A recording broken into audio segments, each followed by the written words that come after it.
El Acuerdo de Petrocaribe ha sido uno de los tratados comerciales más relevantes para la región del Caribe durante los últimos 10 años. En un contexto de creciente inflación del precio del crudo durante el transcurso de la década pasada, influenciado principalmente por los conflictos en Medio Oriente y las decisiones de la OPEP ante estos, el Acuerdo de Petrocaribe permitió a sus países integrantes, que no son productores de petróleo, solventar el peso de los aumentos de los precios del crudo a nivel internacional, el cual subió de $25 en el 2002 a $150 por barril a mediados del 2008, cifra récord en los registros históricos. Asimismo, le ha dado a los miembros del tratado flexibilidad en las condiciones de pago, estos con el propósito de fomentar un crecimiento equitativo y solidario entre los países en vías de desarrollo. Los pagos pueden ser realizados con productos agrícolas, capital humano o servicios varios. Cada nación tiene una serie de ventajas eh, pues productivas o incluso competitivas que tienen que ver con su propia dotación de recursos, ¿no? Entonces, en el caso de Venezuela, pues es evidente, prácticamente todo el siglo XX ha sido una economía monoexportadora vinculada al sector energético, principalmente por petróleo y derivados. Y bueno, evidentemente hay otras necesidades de abasto, tanto para su propio sector productivo como también para su propia población. Pero es una realidad de muchísimas naciones, ¿no? Y acuerdos de esta forma, pues lo que tratan es justamente de compensar, ¿no? Estas deficiencias que toda nación tiene, ¿no? En el marco de la 25ª Feria Internacional de El Salvador, el canciller de dicho país, Hugo Martínez, resaltó en el pabellón de Petrocaribe la importancia que tiene este acuerdo en el fortalecimiento de las economías regionales. De acuerdo al canciller Martínez, entre los principales logros de este tratado se encuentra la creación de 2 empresas mixtas en 12 países, el incremento de la capacidad de almacenamiento de hidrocarburos en 617.000 barriles de crudo y, por último, un aumento en la inversión de $1.200 millones en infraestructura energética. También hay que decir que para el resto de los países sí es beneficioso, porque para ellos fueron ofrecidos como unas condiciones muy buenas de parte de Venezuela, porque Venezuela podía pues, hacerlo. Ellos tenían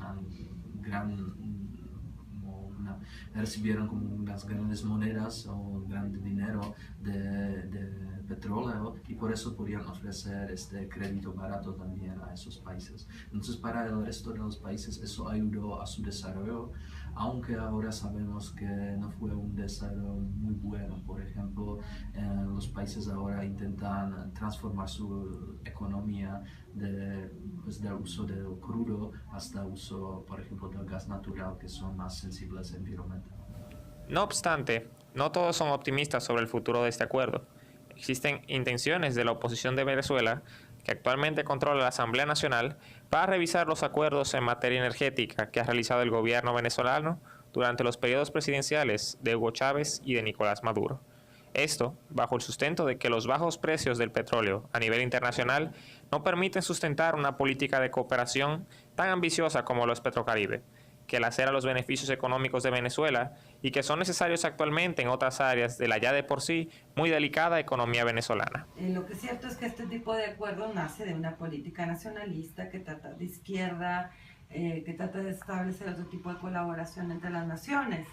Y evidentemente la fuerza política opositora pues no solo se opone a eso, sino se opone a esa visión, ¿no? Esa visión de la función del Estado y de la relación entre gobernantes y gobernados, y se presentan al menos públicamente como una fuerza política en pro de la democracia. Entonces, si fuese cierto, porque eso no lo podemos ver hasta que realmente gobiernen, porque entre el discurso y los hechos hay una distancia enorme. Bueno, pero si supusiéramos que efectivamente son democráticos, pues respetarían los acuerdos que ya se fincaron en los gobiernos anteriores, porque un Estado es más allá de los gobiernos en turno, ¿no?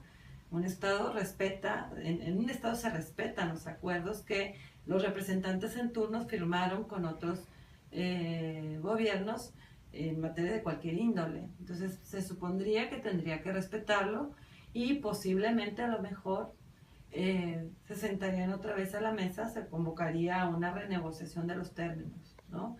Pero habría que valorar realmente si este intercambio ha sido de beneficio mutuo, en el caso, pues, por lo menos para Venezuela, ¿no? Si vamos a hablar sobre el futuro, porque seguramente los chavistas se vayan en un momento u otro, yo creo que la oposición va a buscar pues, otro modo de la cooperación y ellos seguramente van a abrir más sus manos a los Estados Unidos, por ejemplo, más a los países democráticos, no de pues, la oleada roja. Como en Brasil o en Uruguay, y van a reorientarse más a Argentina, Paraguay u otros. Si se van a quedar en ALBA, eso es una pregunta, yo creo que no, pero es difícil hablar sobre la oposición y sus planes para el futuro porque ellos ahora no tienen ninguna plataforma o ningún programa. El único programa de la oposición ahora es quitar Maduro y después... En conclusión, el panorama futuro de lo que es la Alianza de Petrocaribe es uno de incertidumbre. Los movimientos económicos fuera de la región han desestabilizado el acuerdo y algunos de sus miembros se han visto motivados a depender menos del acuerdo al diversificarse más y abrirse a otros mercados. Sí, yo creo que van a acabar con este acuerdo una vez o otra. Y el intento no va a salir, yo creo que de Venezuela, sino más de los países caribes. Y ahora ya podemos ver el proceso en la relación Cuba y Venezuela. Porque Cuba o los cubanos realizaron 2 años antes que realmente Venezuela o el pacto con Venezuela no va a funcionar. Y por eso se reorientaron más a los Estados Unidos. Eso fue un importante momento, la muerte de Chávez y pues, el bajo del precio del petróleo significaron que Cuba necesitaba buscar algún otro socio económico.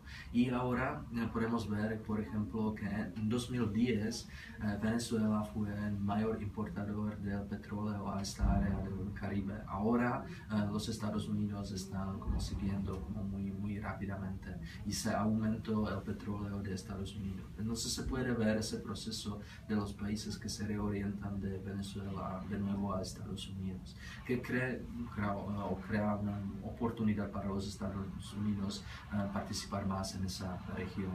No sé si el futuro del Petrocaribe pues, si va a continuar el acuerdo, yo creo que no va a ser tan fuerte o va a crear tan fuerte compacto de los países como antes.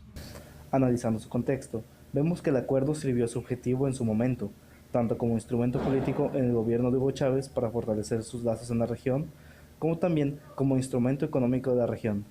Pero debido a las dinámicas de la globalización y las políticas cada vez más proteccionistas de los países, este bloque ha perdido gran parte de su influencia a nivel económico. Aún falta por ver qué decisiones se planean tomar dependiendo del cambio en la situación política de Venezuela.